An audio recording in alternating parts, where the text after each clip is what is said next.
The blow landed hard, echoing across the stone courtyard, a strike sharp enough to silence the air itself. The Kung Fu champion, renowned across provinces for his speed, his trophies, his unchallenged arrogance, had just driven his palm against the chest of the tomb guard. Gasps rippled from the small crowd gathered, pilgrims and tourists whose reverence for the ancient burial ground was shattered by the sight of such violence. What startled them most was not the act itself, but the reaction. There was none. The guard did not stagger. He did not fight back. He simply stood, shoulders squared, weathered eyes locked on the aggressor with a calmness that cut deeper than any counterattack. The champion sneered, sweat shining against the midday sun. His body was coiled, eager to prove his dominance, to crush the stillness before him. Yet something in the silence unsettled him. The guard's composure, his refusal to react, was not weakness. It was weight, an immovable presence that mocked every ounce of force the champion thought he wielded. And in that first moment, though he would not yet admit it, he had already lost. The guard was a man named Liang, though few called him by name. To most he was simply the watcher of the tombs, a weathered figure in faded robes, hair streaked silver, his face marked by time and hardship. He bore the look of a man who had lived many lives but chosen silence as his final language. To the careless visitor he appeared frail. To the arrogant champion, he seemed an easy target for a display of strength. But those who looked closer would notice the scars hidden beneath his sleeves, the soldier's stance he carried even in stillness, and the depth in his eyes that spoke of battles, fought not for glory, but for survival. Years before, Liang had been a soldier in a war no one wished to remember.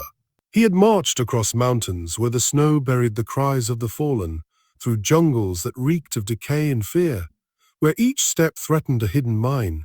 Each breath carried the metallic taste of blood. He had seen comrades fall beside him, their last words dissolved in the roar of artillery.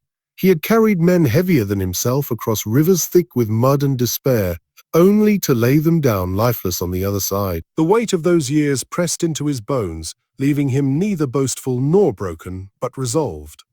When the war ended, the world forgot its soldiers. Liang did not complain. He simply chose a new duty, guarding the tombs of heroes even older than himself, standing watch so that the dead would not be dishonored as the living had been. The tourists who crossed his path rarely knew his story. To them, he was merely a caretaker, someone paid to maintain tradition. And so they overlooked him, dismissed him, or at times, as the champion now did, disrespected him. Yet Liang never corrected them. His silence was both shield and sword, a refusal to waste words on those who could not understand the cost of sacrifice. The confrontation had begun with arrogance, disguised as curiosity. The champion, parading with an entourage of admirers, had demanded to spar upon the sacred ground. Liang had told him quietly, with no hint of malice, that such a place was for respect, not combat. The champion laughed, mistaking humility for submission, and when denied, struck him without warning. It was supposed to be an act of dominance. Instead, it became the first crack in the champion's illusion of power. The crowd, uneasy, watched in silence. Some turned their faces away, unwilling to interfere. Others whispered excuses. He is just a guard, what can he do? None stepped forward. Injustice had unfolded before them, and they chose the safety of bystanding. Yet within their silence was also anticipation, for something about Liang's composure suggested that the story was not finished.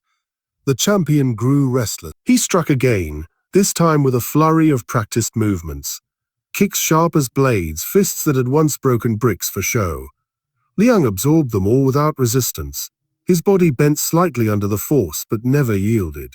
His eyes, steady and unblinking, remained locked on the younger man. With each failed strike, the champion's pride frayed. His performance, meant to humiliate the old guard, was turning upon him. The murmurs of the crowd shifted. Respect, once directed at the fighter, began to lean toward the unmoving sentinel. Liang's silence spoke louder than violence ever could. In his stillness was defiance, and in his restraint was strength. He knew the truth, the champion did not. True warriors did not raise their fists to defend their pride. They bore the storm until the storm exhausted itself.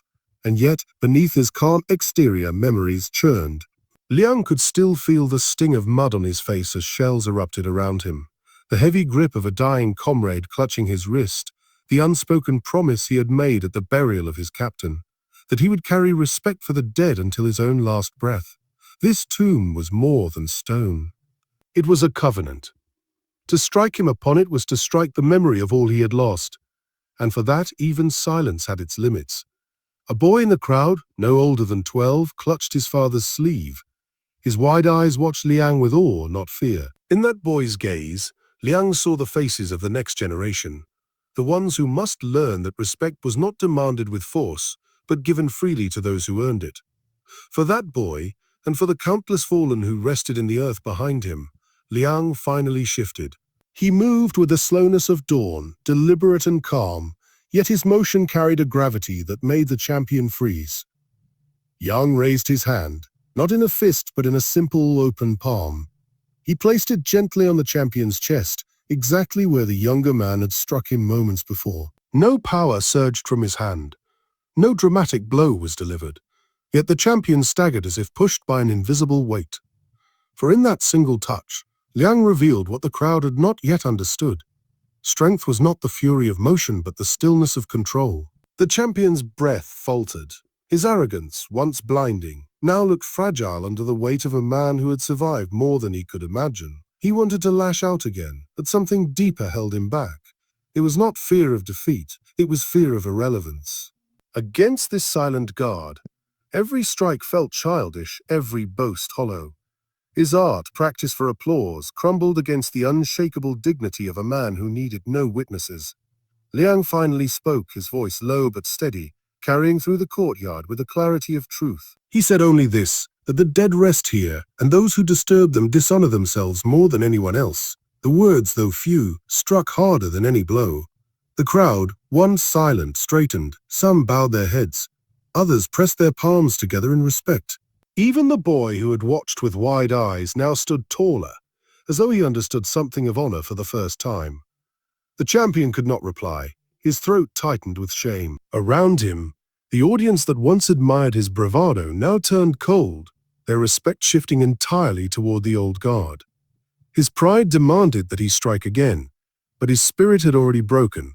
Liang had won, not through force, but through the unyielding weight of dignity. A phrase lingered in the air, though unspoken by Liang. That silence is not weakness. It is the echo of battles already won. The crowd felt it, carried it within themselves. They would remember this day not for the champion's strikes, but for the guard's refusal to bow. The champion lowered his fists. His eyes dropped, unable to meet the gaze of the one he had tried to humiliate. And in that moment of surrender, Liang turned away, returning to his post before the tomb. He did not gloat, did not linger in victory. His duty was not to win against men, but to protect the honor of those who could no longer defend themselves. The courtyard fell into a hush. Then, slowly, one by one, the crowd began to bow. Not to Liang as a man, but to what he represented. Sacrifice without recognition, strength without vanity, honor without need for applause. The boy was the first to kneel, pressing his forehead to the stone. Soon his father followed, then the others. Until even the champion, trembling with the weight of his humiliation, bent his head low in reluctant respect. The tombs, once mere stone, now glowed in the minds of all who watched a sacred ground, not because of what was buried beneath, but because of who had chosen to guard them. As the sun dipped, casting long shadows across the courtyard, the lesson of the day settled deep into every heart present. They had come to witness spectacle, but they left carrying something far heavier, the memory of a silent man who had shown them that honor does not roar, it endures, it waits, and when challenged, it does not strike to wound. It simply reminds the world what cannot be broken. And so the story of Liang, the tomb guard, spread beyond the walls of that courtyard, told not in newspapers or banners, but whispered from one person to another, carried in the voices of those who had seen it with their own eyes. They repeated his quiet line over and over until it became an echo stronger than any shout, that to dishonor the dead is to dishonor oneself. Even the champion, though his pride would bleed for months, carried the weight of that lesson with him, and though he would still compete, still chase applause, there would always be a shadow in his heart, the memory of the old guard who had stood unmoved, who had taught him with silence what victory truly meant. For those who watched from afar, hearing this story across time and distance, the message remains. Respect is the quietest strength, yet the loudest legacy. Silent honor, one scene cannot be forgotten.